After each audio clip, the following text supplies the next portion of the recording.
Christ is our victory. Daily meditations on great texts from the Book of Books. February 24th. Moses' vision.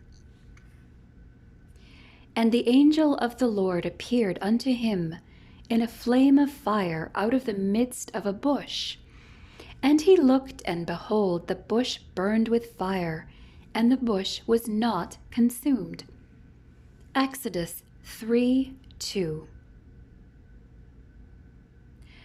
Moses, learned in all the wisdom and customs of the great Egyptian empire, was destined to be the Pharaoh of this mighty land, but the Lord had a greater work for him to do. Following the teaching of his faithful parents, he determined to serve the true God. He chose rather to suffer affliction with the people of God than to be the ruler of the greatest empire on earth. But he made the mistake of trying to do God's work in his own way, and he had to flee to Midian. Years later, while tending the flock of Jethro, his father-in-law, the Lord appeared to him and gave him a new vision of his life work. After 40 years in the wilderness, it was not surprising that he shrank from the difficult task of leading the children of Israel out of bondage into the land of Canaan. But after Christ talked with him, Moses did not falter. The burning bush experience continued to shine brightly in his heart. Many times as leader of Israel, Moses must have felt like giving up, but the vision sustained him.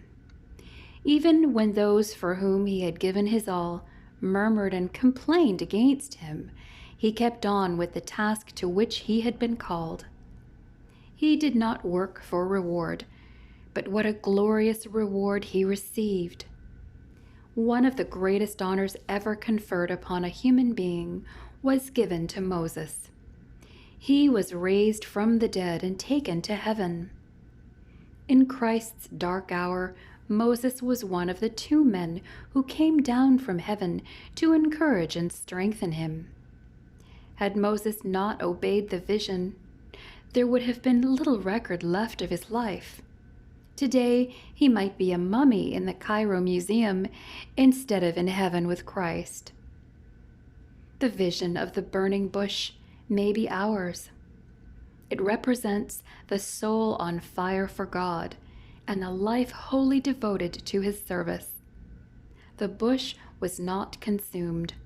So it will be with the Christian whose warmth and light attract others to a life of dedication.